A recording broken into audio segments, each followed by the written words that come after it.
Hi, I'm Jennifer Carter, and thank you for joining me on a podcast for parents, teachers, and administrators.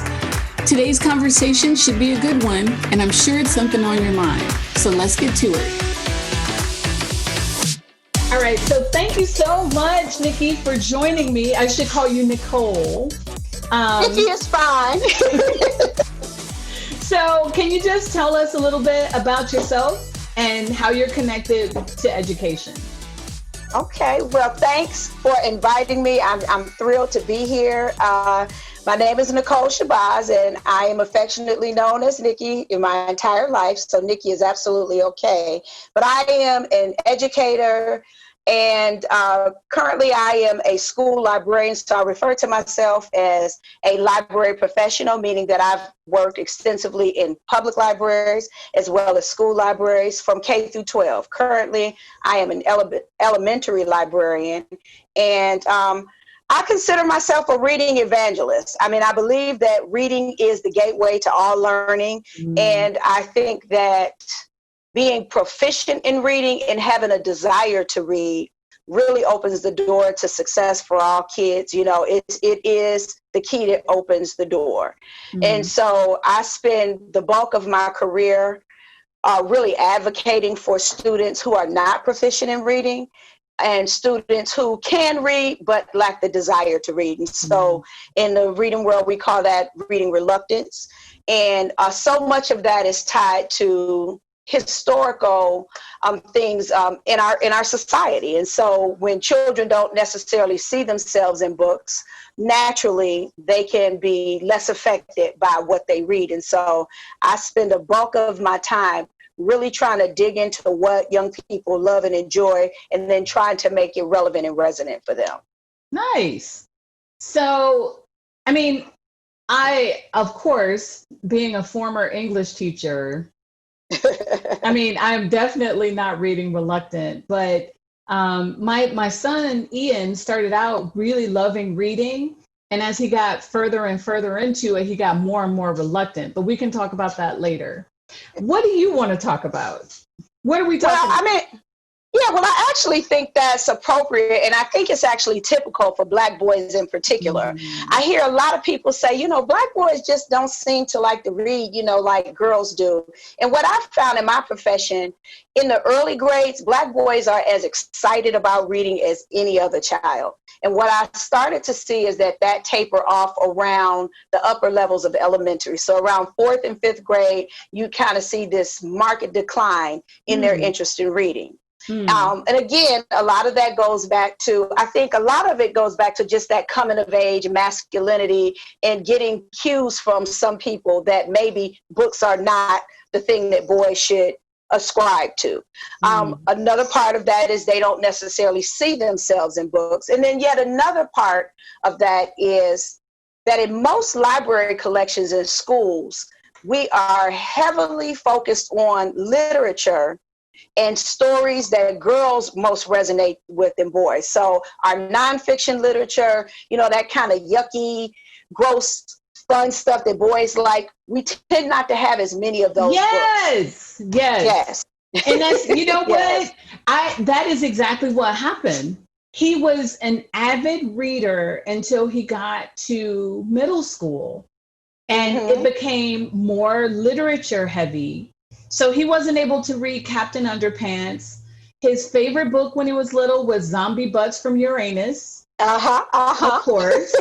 Right. You know, and it got heavier and heavier. And then by the time he got to 8th grade and middle school, they read the autobiography of Frederick Douglass, which he was like, that's great. But he's like, this is so boring. I don't ever want to read again. And when he said that, it was like me. I literally have a library in my house. I have an entire room devoted to the celebration of books, and to have my boy, who, I mean, he was building a library. He had a huge bookshelf. Like, to know that was the stopping point hurt every part of my heart, you know. It's like, you know, like those little old Black ladies in movies, and they're like, you know, their kid says, I don't love Jesus. And they're like, oh my God, I had a moment like that where I was like, right. You have to love books, But he really struggled. Absolutely. He really struggled with that literature stuff. And yeah. And so it is typical. So how do you think we get around that? Like, what I try to say, okay, if you don't want to read that, read this blog about sneakers, read this blog about skateboarding, teach yourself how to do this, that, or the other. But what would you suggest when kids get to that point where you start to see that decline? What can parents do to be like, no, let's keep it, let's know, Right. I think what you said, Jen, was the right thing. I think you have to give children voice and choice. I think we have to realize in particular for boys that they may not necessarily read a book from cover to cover, but they might read a blog, they might read a magazine, they might read a short article. So we have to praise and recognize the reading that they do. In this digital world, kids are reading just as much as if they were reading a book in a digital format. And we have to give respect to young people for the things that they like to read. And I think we have to also engage and converse with them around what they read. I think it is so typical for us to assign reading for young people, to tell them during the summer, make sure you read 10 books over the summer and log those books. But then we never get back to really exploring what children really enjoyed about reading and building those relationships. And so while there are a lot of commonalities, especially for African-American males of color in general, we still have to realize that children are in their individual selves, and we have to find the way in. And so I talk not just about culturally relevant books, that's a really popular term, but I talk about what's resonant for young people. And so sometimes a book or a subject may resonate that is irrespective of culture per se. I remember my first or second year as an elementary librarian, and I read a book to the class. And at the end of the story time, a little boy just burst out crying, and he came up and he hugged me. And he was sad, but he was happy. He was like a kindergartner. And the story was about a parent. In the story, a parent had passed away, and his mom had died like maybe 6 months before. And so that was a story that deeply resonated with him, but also to hear that during story time, it was being addressed with the loss of a parent was like, he was happy that was being discussed. So, that really, at that point, really, spoke to me about really digging into what's resonant for children, so that's about building relationships. I think what you say about resonating means that we as teachers and parents and even administrators, we have to take the time to have just conversations to understand what they're interested in. So you can't get to the part where you resonate until you have that crucial part of the relationship building.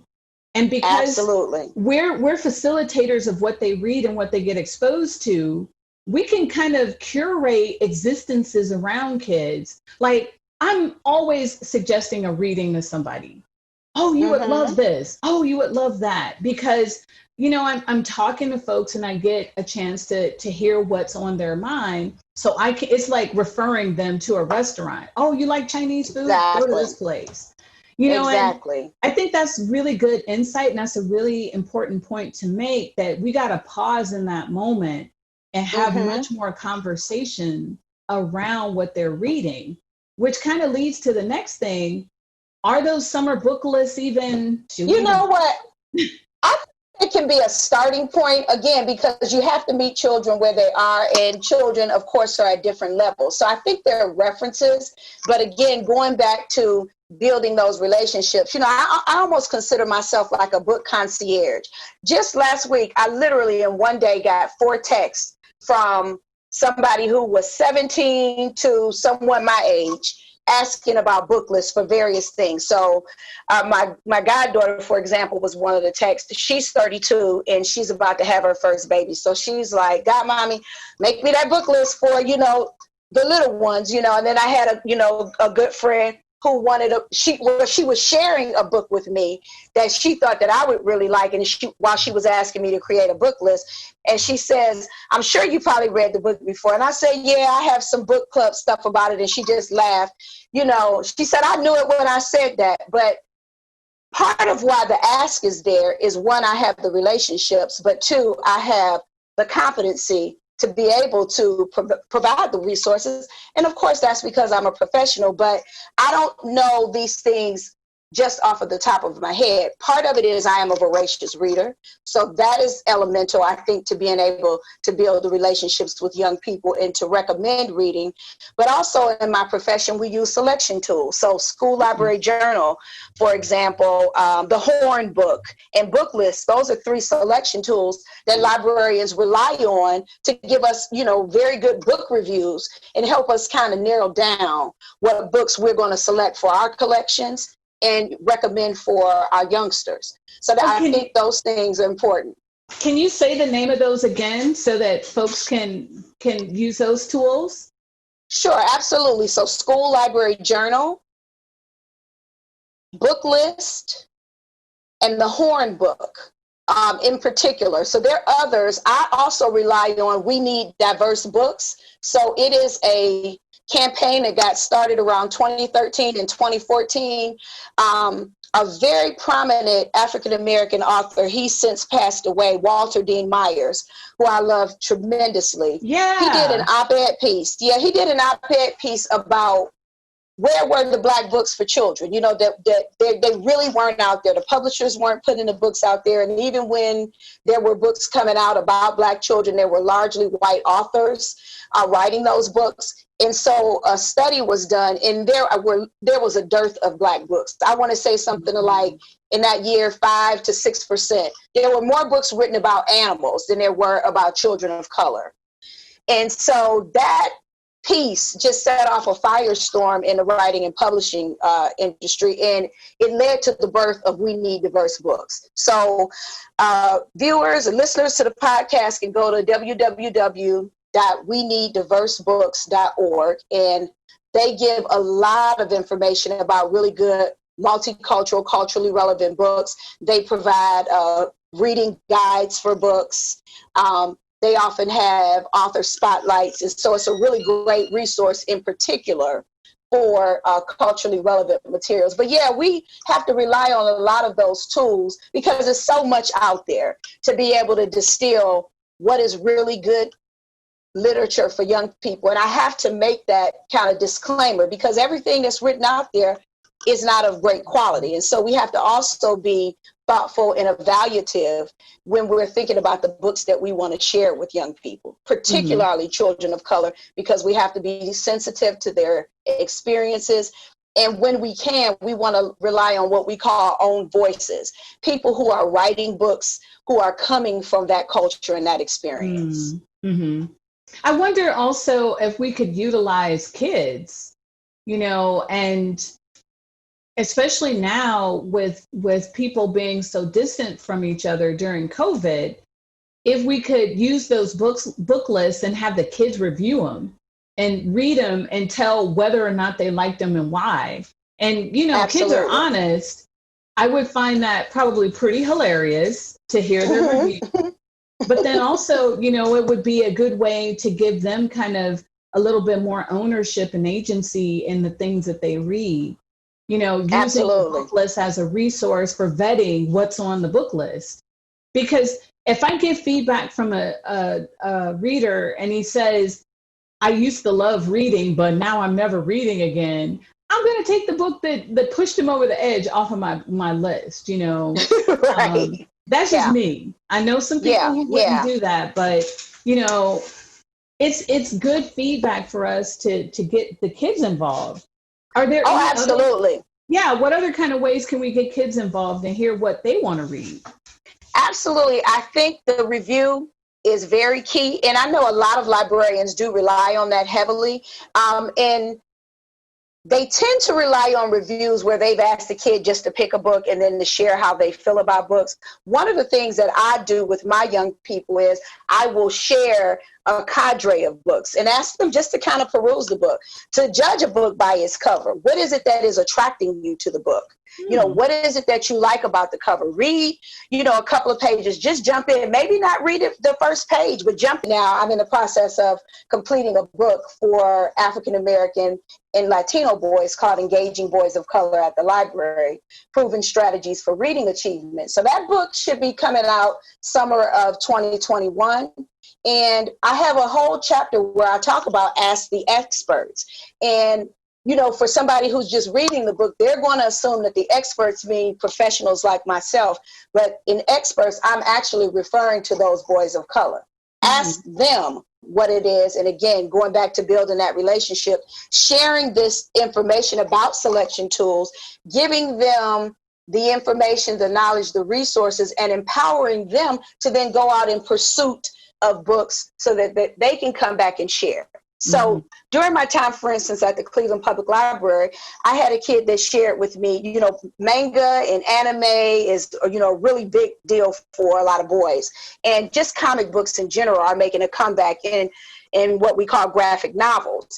And I had a young boy that recommended The Legend of Montemuji, I believe it is. And it was about a Black superhero. You know, we hear a lot about Black Panther. I'd never heard about this guy before, and I looked it up, and I got on the phone and I called our acquisitions department, asked them, you know, had they heard of the book? They hadn't, so they ordered the graphic novels. And so he was so empowered that being able to notify me about that, and I'm on it, you know, and to be able to go from just him giving me that information and being able to go to the acquisitions department to make sure that that book is now part of the collection. Nice. Is empowering, because it says to an everyday patron that you have a role to play in what those materials are that we find on shelves. So I think that's very important for young people, because once they have that opportunity, then they're not just receivers of information, they're a part of the process, which also ties into, I think, which is equally important. We talk a lot about reading,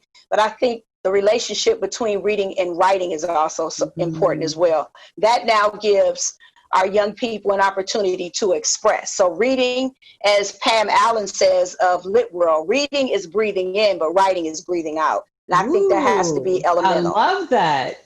Because, you know, what's really interesting is, I know that your specialty area is boys of color, but my experience as a teacher, so I taught in a suburb right outside of Philadelphia called Upper Darby. And it was super, super diverse, but some of my most reluctant readers were not Black boys, they were just white boys. And when I say white boys, they were white high school boys, because they were having an experience just like the Black boys, where they're like, why is it, this is not about me, you know? Even when we read something like Catcher in the Rye, they could relate to Holden, but they were like, you know, this kid is rich and I'm poor and I'm stuck here. You know, I have this situation at home, and they still couldn't see themselves. So I think what you're talking about is, we can underscore it for them, but I think boys in general really get shafted when we talk about curating collections for them to read, because we tend to steer them towards the I mean, that's where stereotypes live. You know, here's the boys section. Here, read this book about cars, or read this book where it's a spy hero, or, you know, and it doesn't really give them a lot of variety about things that they can explore either. It doesn't. And so you're right. So it's almost universal that can be said to be true about boys in general. And it goes back again, not just the cultural piece, but the resonant piece. It just doesn't resonate. So we have to be mindful about that. And keep in mind, too, just like in the education world, in the school library world and the public library world, it is dominated by white women. And so that also shapes your collection. It shapes reading preferences. It shapes the materials that are available in libraries. And so it causes us to really take pause and think about who our patrons are. And patrons are not just the people who come in the library. Patrons are all the young people and what it is that we need to do to bring them into the library and make them want to be a part of the library. And so what I say to educators in a school library setting is you have a captive audience. And so now what are you going to do to connect that captive audience? Similarly, I said to public librarians is you have an audience that comes into your branches. How will you captivate them?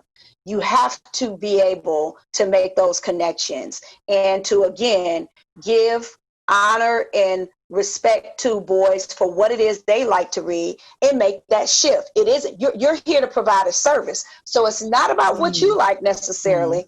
It's about what is going to draw those boys. So a similar example is street literature is very popular. It is very tell popular. me what's that? What is that? What is street literature? So I don't know if you've ever heard of Quan or I think it's Niobe Bryant, Zane. Have you ever heard of Zane books? So they tend to be more rough, edgy. They may deal with issues of maybe, drug culture. A lot of the books may touch heavily on, sexual, situations. Very gritty books but there are some very great books, because I've read a lot of reviews on the books. And again, we have preferences in what we read, but what I remain mindful of, it's not about what I particularly enjoy reading. If these books are flying off the shelves in the public library, someone's reading those books. So it is our obligation to make sure that our collection is plentiful so that when people come and they're looking for the books that speak to them, they're able to check those books out. And so that requires a shift in our thinking, so that we open the door for all. What's really interesting is when you list those books. So my parents were not readers. They didn't go to college. They were like, you're smart, go read, hang out in the library. But when I was in 4th grade, I came across like stuff that I had no business reading. I was reading Flowers in the Attic. I had read all of the Stephen King books. So I'm reading about incest. I'm reading about murder and ghosts. My little 4th grade brain was like, what the cuss is this stuff? But parents often struggle with ways to talk to their kids about difficult subject matter. And if you're telling me this stuff is flying off the shelves, what I see is an opportunity for parents to talk to kids about stuff that they're uncomfortable talking to them about. Absolutely. You know what I mean? Or at least allowing a door to open so that kids can have those conversations. And sometimes they won't be at home. But again, that's also an aspect that a professional librarian can explore with a literature circle or a book club. So some kids won't, even if the door is open to that, some kids won't have those conversations with their parents, but there has to be a way to be able to have those conversations. One book, when I was a high school teacher, they couldn't keep the book on the shelf. And this was before I became a school librarian. It was Sister Soldier. Nichole, we are dating ourselves. Girl. We look old, but now people are going to know how old we are. Yes. Hi, I want to interrupt the podcast for just a second. I want to do a couple of things. The first thing I would like to do is to invite you to subscribe to this podcast. You can give us a thumbs up, hit the subscribe button, and you'll be notified every week when there's a new podcast episode. The second thing, which is really the exciting thing, is that I want you, yes, you, to join me on this podcast. If you go to our podcast page on our website, which is www.oaktreelearningcenter.com, there's a contact us sheet. Fill out that sheet and send it to me, and we can possibly get you scheduled so that you can join me on the podcast. Thank you so much for listening, and now let's get back to the conversation. But when I tell you that book couldn't stay on the shelf, my second year as a librarian, the book came out, Precious. It was called, the book was called Push, but the movie was Precious. Right. Could not keep that book in the library. I mean, it was just, just wouldn't get returned. It just literally would not get returned. So we know these are stories that speak to young people. And so we have to get comfortable in our uncomfortableness. And I had to recognize that even as a librarian at that time. Like, I was thinking to myself at first, oh my God, I don't know if this is really appropriate for a middle school or a high school. Exactly. You know, I'm saying this, and then I'm reminding myself too, a part of my mission as a librarian is never to censor, but always to provide the information in as much an age-appropriate way as possible, and then open a door to having a conversation. And so through a book club, we were able to do that. And so that's why it's so important not to just send children off to read and not unpack what they've read, no matter what that is. So I remember having a situation or, a conversation with my niece, who is now a 10th grader, but she was in 5th grade at the time. And I loved her teacher, real progressive white lady.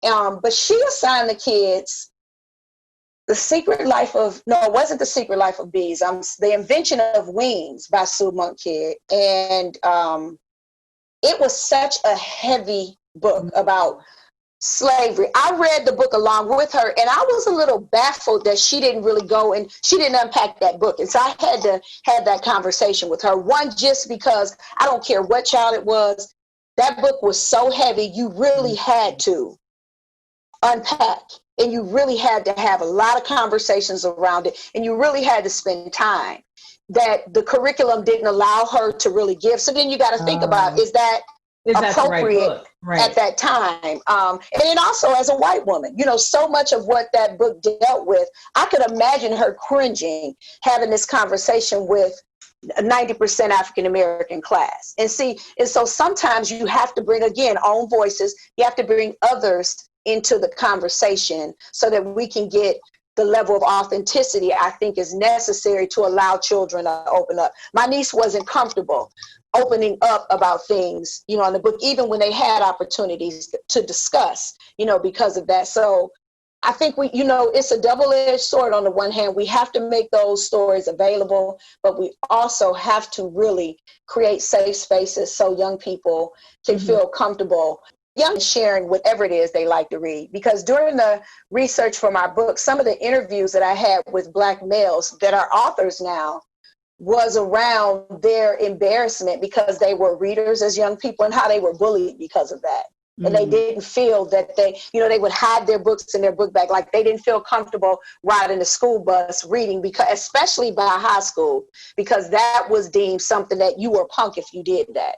And how painful we've made reading so feminine, Yes. We always say, oh, my girls love to read, but my boys don't. Like, and that's our fault. We didn't put those folks in. They didn't put them that stigma on reading. That's us.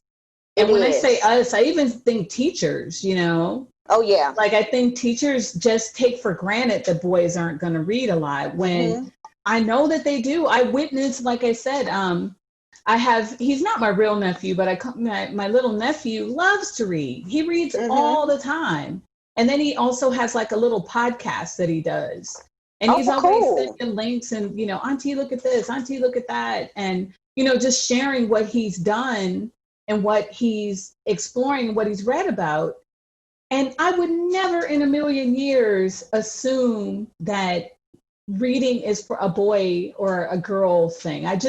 Everybody should love to read, Yes. My question reading is thinking. Reading is thinking. I'm always like, why don't you read? I don't look at it like, oh, you're a boy, you don't read. I'm like, why? What's wrong with you? Right. But, I also feel like parents don't necessarily read a lot. I know the parents that we have in our school, at my preschool. So Oak Tree Learning Center has a preschool, but it also has a school age program. And so we're in San Bernardino. We have a wide array of economic situations, which means we have a wide array of work situations.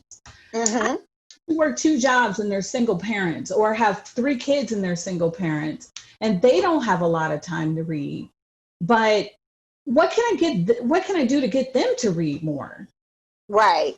So it is a fact that a lot of the lack of reading that we see societally has to do with the fact that adults don't read. So there's a lot of data out there that shows that after high school, most adults never read a full book from cover to cover in their life. So for me, oh my God, that just is, I'm clutching pearls here, right? I mean, look at me, right? Look, I'm holding my head, my heart hurts. Right.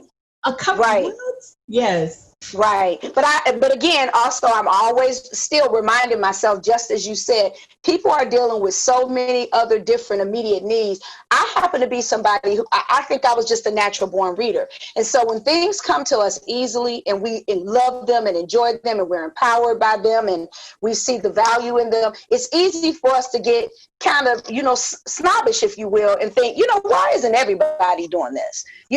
There's a reason why other people aren't doing it, and they're valid reasons. And so because we know the value of reading, it's our role to find a way in for everybody. So again, as I mentioned before, they may not read a book from cover to cover, but a great article, a quick piece that only takes a couple of minutes, and to build a conversation, a really robust, interesting conversation around it, is going to draw someone to want to read a little bit more about that. And so you might have to do it in incremental steps. Reading audiobooks. I mean, so for me, being so busy, that's how I get a lot of my reading in now. Listening to podcasts, reading, detailed information that may be in social media, so the biggest thing for me around reading with adults and children is having a conversation around it, so asking children, whatever that topic is, let's dive deeper into what we've read, because reading really is about communication. So you're reading somebody who is expressing their viewpoint, their ideas. So, conversely, when you're writing, you're doing the same thing. So that whole idea, the written language, is about expression and communication. And that's really what we want to focus more on than saying to a person, you need to read 500 pages in a book. Mm-hmm. And I think parents can get around that. And making it much more about, hey, like I send stuff. So my Ian, and here's the interesting thing about Ian. So he graduated from Dartmouth, right? He graduated from Dartmouth in June. And it's not like you don't read when you go to Dartmouth. Sure. Right? So or any college, you better be reading. Right. So it's not like he hung up his reading glasses, so to speak. Right. And now that he's a working person, when I send him articles about business, he finds the time to read them if they are something he can use.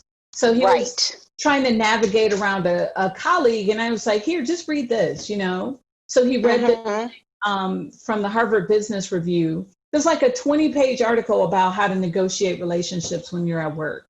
Now, that again, that's not a fun or easy read, but because he was interested, because he was relevant, he was able to read it.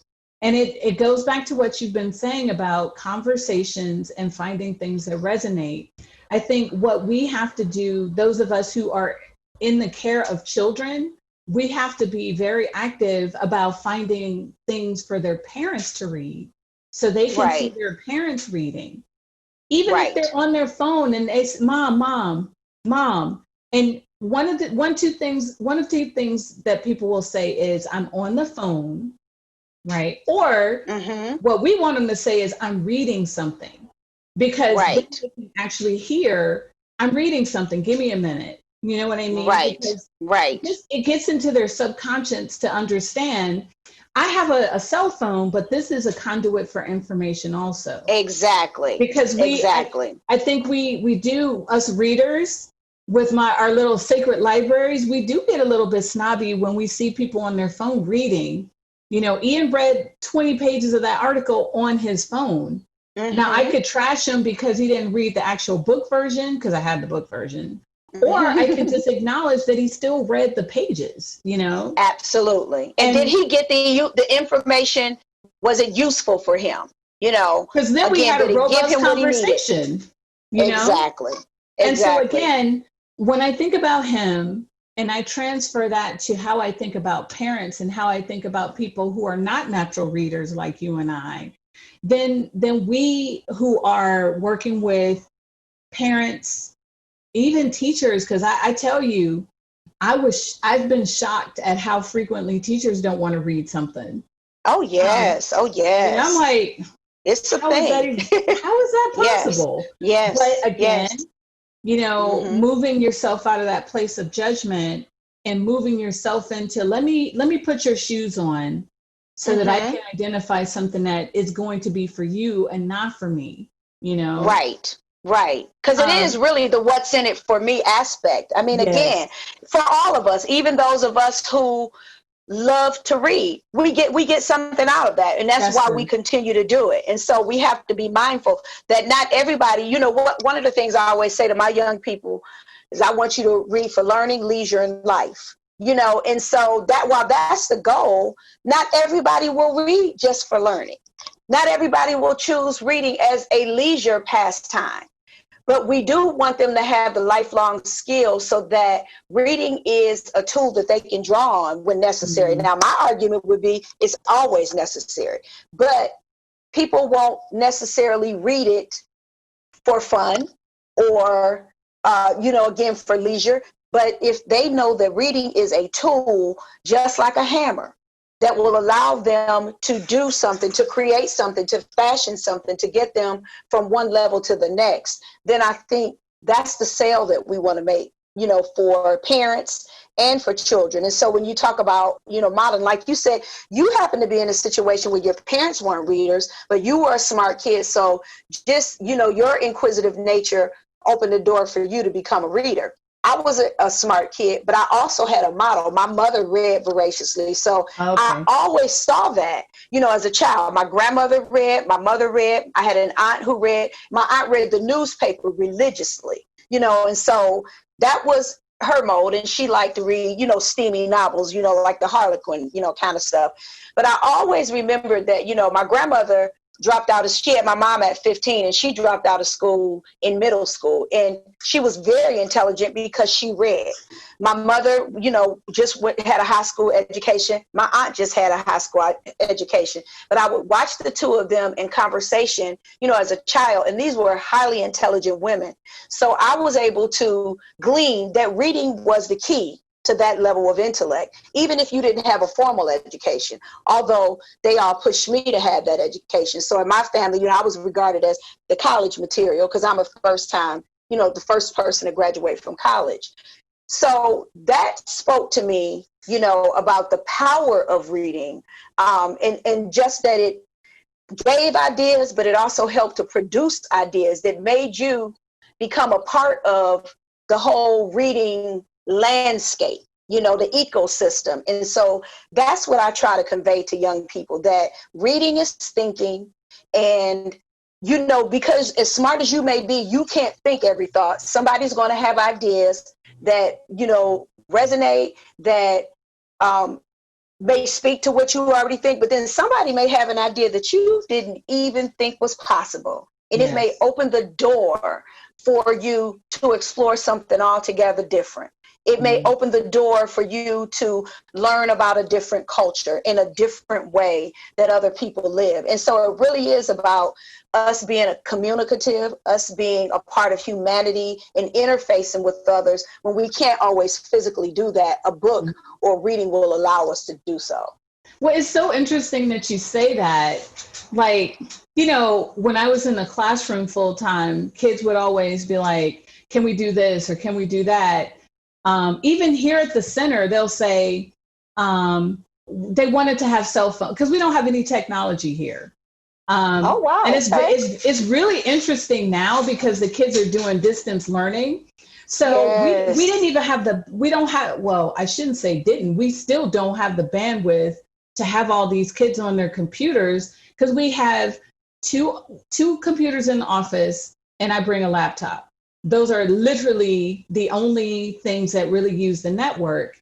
So the kids were lobbying to have, to bring their cell phones, the older kids. And I said, well, you need to bring me some proof.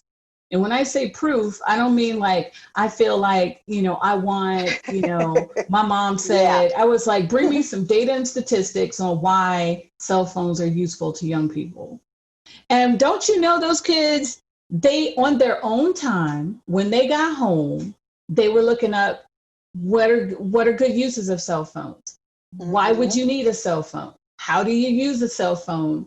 So that when they came to me, they had these presentations laid out. And I know that they didn't like just get these randomly. They were telling me data and statistics, which meant not only did they read it, they understood it, and they understood that it would be useful in their argument to combat me. Absolutely. Yep. So I think sometimes parents forget, like, even as a parenting practice, oh, you want to stay out late? Well, give me some statistics that say that you're going to be safe when you go out. And then I'll listen to you. Exactly. And if you have a student, like I would have definitely been like, let me go on the internet. Let me go get this book. Let me read this magazine article so that my parents will let me sneak out and go to Splash in the flats in the middle of the night. Yeah. Right.